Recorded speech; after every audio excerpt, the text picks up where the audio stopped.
Today, millions of people worldwide are pursuing a law degree. I happen to be one of them. What has led to this phenomenon? We usually join law school due to two main reasons.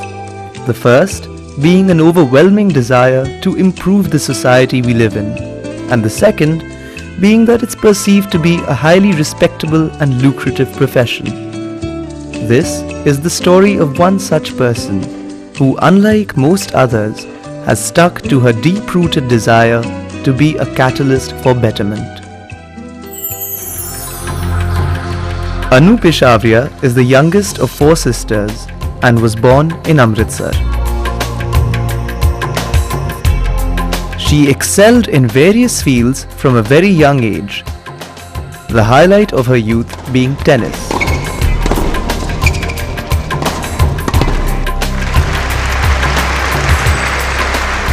After she retired from professional tennis, Anu made it a point to help other youngsters improve their game.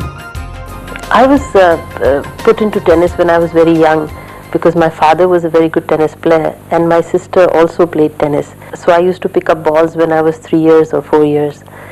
And I think at the age of 9 I played my first match. And I was pitted against India #1, the player. I was playing a tournament in Mussoorie and that was the national championships. I extended Nirupma Mankad and I almost won the match. And it was bad light. And she called the match off. And I remember all the people in the crowd at that time saying that this girl will one day become India #1. And rightly so, at the age of 13, I became India #1. And for a number of years, I played the tournaments in India and abroad. And I used to come to United States and to Canada every year and play tournaments in England, Europe. And the only thing at that time was that too much of pressure was there because we could not study, devote so much time to studying because we used to be traveling on tennis. But learning, I think, in the practical way of life, tennis has taught me a great deal because the matches always left a lasting impression on me. It's like playing a match of life and you learn a lot. So when your odds are down, you still come back and win the match. That trains you for the future. So I had been playing battles all my life. So I guess it was also right that, I take a profession which is similar and fight other people's battles which I fought mine earlier. So I think I enjoyed very much and the pressures were worth it. It taught me a lot. As a lawyer, Anu made an indelible mark for herself. She made it a point to litigate on matters that were of importance to society at large. This was evident in the Mahatma Gandhi case, where she fought against the misuse of the memorial at Gandhi's birthplace.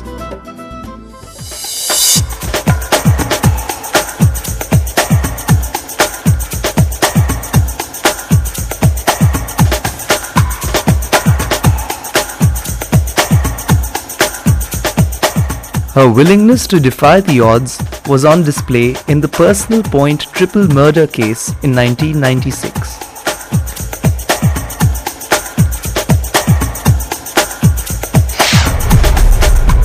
Becoming a lawyer, I became very fearless.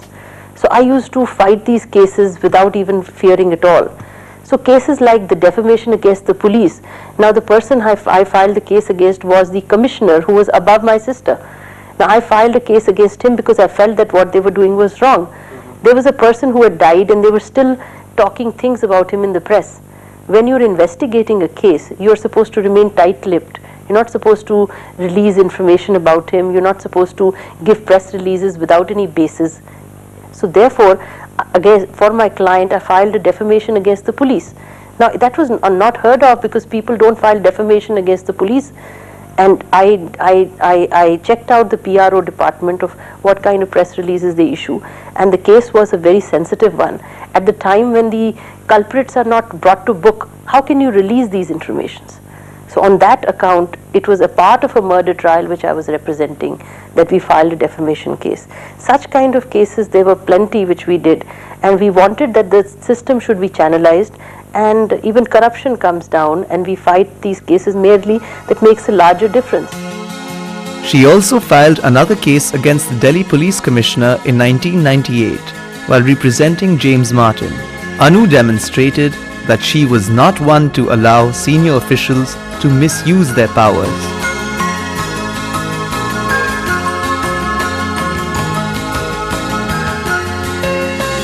Perhaps the most challenging case she fought was the Uttarakhand case. It serves to epitomize what Anu Peshawaria really stands for: selfless service to those who need it the most. Anu is a staunch supporter of women's rights. I quote, "Women are the backbone of society. It is only fair to make their well-being a national priority." Unquote. So what first ingrained a desire to do community service in Anu's mind? We were brought up in a different way. I think whenever my father used to decide about what profession are you going into, each of us stood up and said, we're going to do this because we're going to help the community in this manner. Whether it was my sister who joined the police, or whether it was I who joined the law, and my third sister who's a psychiatrist, and the fourth who's a doctor, all of them, they were doing it because they said, this is how I'm going to help the community. We wanted to do something which is for the larger good. It does help us eventually, but we would like to do larger good. In order to pursue her dreams, Anu declined a respectable and stable government position. I knew being in government service will be a lot easier because I would get a salary from the government if I were a High Court judge, which I refused in India because I thought if I were a High Court judge I'd be tied, my hands would be tied, and I would be limited to certain kinds of cases and not certain others which I could take up. In 1999, Anu was grief-stricken due to her beloved mother's death. Why did she come to America? She had no plans to come to America. It just happened. When in 1999 my mother passed away and we were so close as a family around our mother, she could not bear the separation of the mother.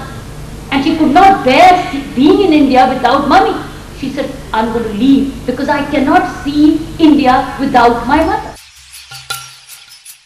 Her urge to help those less fortunate than herself was rekindled in the form of SEVA, a free legal aid clinic dealing primarily with immigrants' rights.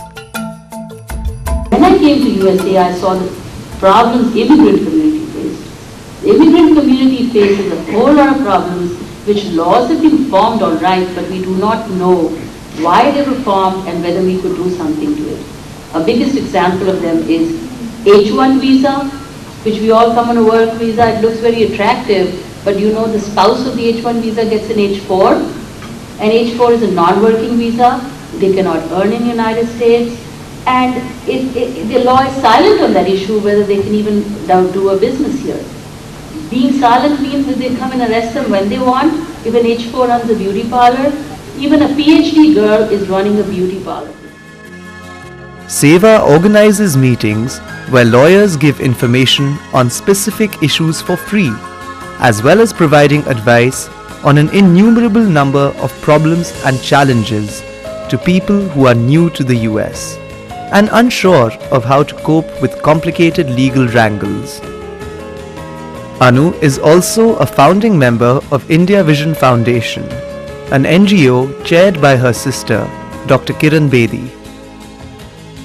The Indian community in California supported Anu Peshawaria's NGO, realizing that a long-felt need was going to be fulfilled by not only a selfless but a very patriotic individual. India has a very large reputation. India is very rooted in history. इस country के साथ दूसरी कंट्रियां का मुकाबला ही नहीं है, क्योंकि जितना पेड़ नीचे गहरा होता है उतना वो फल और छाया ज्यादा देता है। इंडिया की रूट्स बहुत गहरी। Anu has embarked on a miraculous journey, one that will touch many lives along the way. Although she knows that one day she will return to India, Anu has already made a deep impact in the US. As a sociology student from Merritt College, Oakland, wrote, Anu helped me realize that it's not about following, it is about leading and following your dreams at any cost.